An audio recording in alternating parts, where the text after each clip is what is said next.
शिकार की तैयारी, जानवर सब साथ हैं।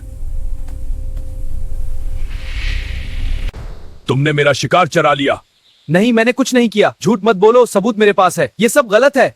तुम जंगल के उसूलों की खिलाफ वर्जी कर रहे हो। खामोश हो जाओ, तुम जालिमा। मैं ताकतवर हूं, तुम्हें सबक सिखा, हम देखेंगे।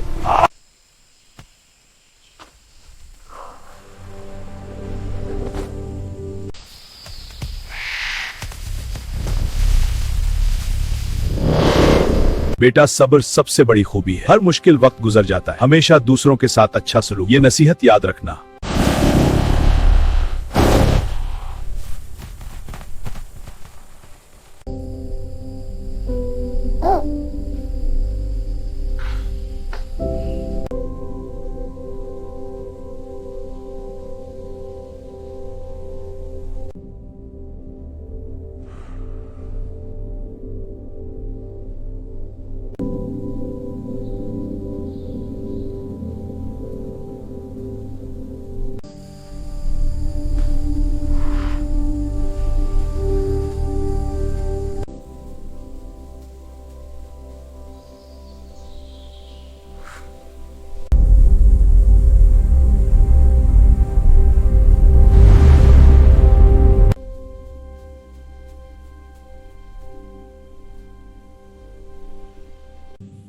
कुल भला हो सो भला।